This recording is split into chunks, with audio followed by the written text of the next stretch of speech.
Numbers 15, Offerings, Unintentional Sins, the Sabbath-breaker, and Tassels. Numbers 15 comes after the tragedy of the spies and the judgment of 40 years of wandering. The generation that refused to enter the land is condemned to die in the wilderness. But God does not leave the next generation without instruction. This chapter gives laws about offerings when they finally enter the land. It distinguishes between unintentional sins, which can be atoned for, and defiant, presumptuous sins, which cannot. It records the stoning of a man who gathered wood on the Sabbath, and it ends with the beautiful command to wear tassels on garments.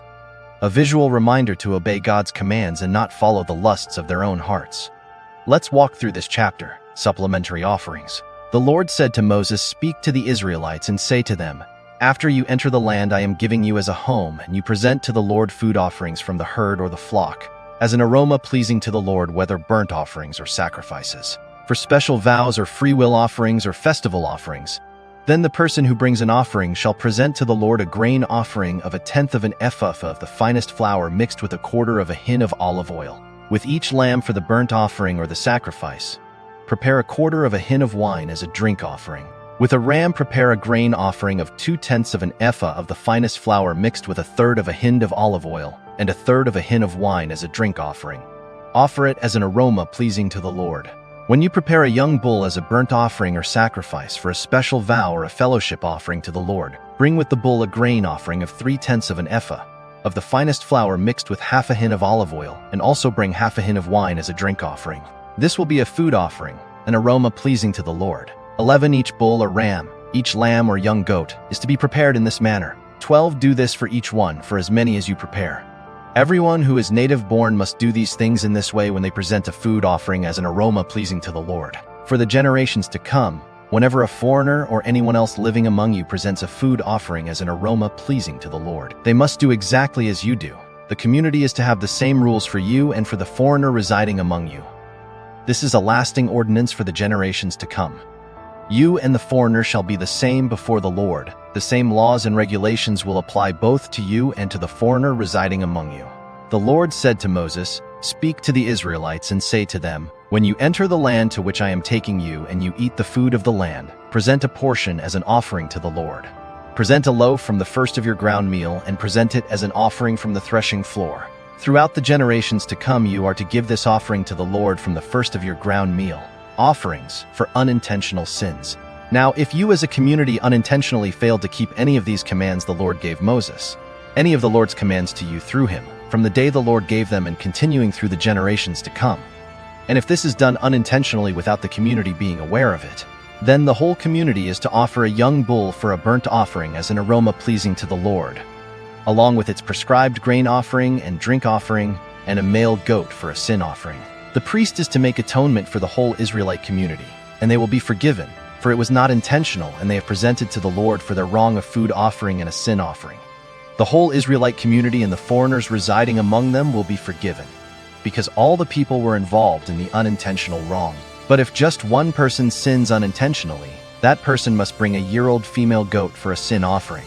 The priest is to make atonement before the Lord for the one who erred by sinning unintentionally, and when atonement has been made, that person will be forgiven.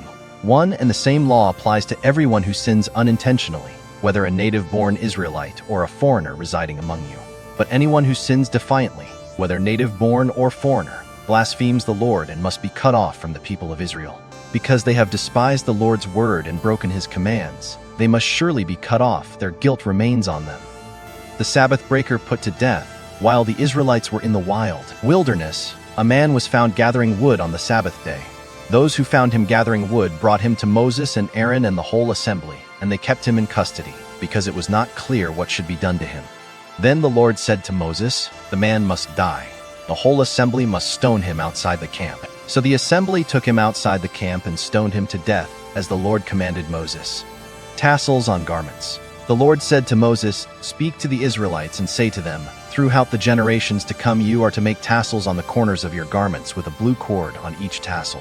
You will have these tassels to look at, and so you will remember all the commands of the Lord, that you may obey them and not prostitute yourselves by chasing after the lusts of your own hearts and eyes. Then you will remember to obey all my commands and will be consecrated to your God. I am the Lord your God who brought you out of Egypt to be your God. I am the Lord your God." Lessons and teachings. 1. God provides atonement for unintentional sin. If a person sins unintentionally, they must bring a female goat for a sin offering. The priest will make atonement, and they will be forgiven. 3:27 p.m. and 28. God knows we are weak. He knows we will fail without meaning to, and He provides a way, a sin offering, a sacrifice, a priest to make atonement. Grace is built into the law. For us, have you received the atonement God provides? Jesus is our sin offering. His sacrifice covers our unintentional sins. Come to Him. 2. Defiant, presumptuous sin has no atonement. Anyone who sins defiantly blasphemes the Lord and must be cut off from their people. 3:30 p.m. Sinning, with a high hand, arrogantly, deliberately, with contempt for God's authority, has no sacrifice. This is not the sin of weakness, it is the sin of rebellion. There is no remedy for those who reject God's grace. For us, are you treating sin lightly? Are you presuming on God's grace while deliberately disobeying? There is a line. Do not cross it. 3. The Sabbath is holy. Deliberate violation is death.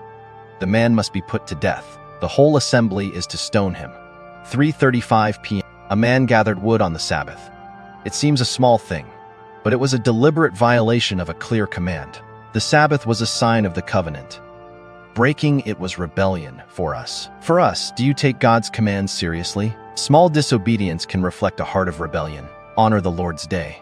Rest as He commanded. 4. The tassels are reminders to obey. You will see them and remember all the Lord's commands and obey them. 3:39 p.m. The tassels Tzitzit were a visual aid. Every time an Israelite looked at them, they remembered God's commands. They were a protection against following their own hearts. For us, what reminders do you have to keep God's word before you? A Bible verse on the wall. A daily devotional.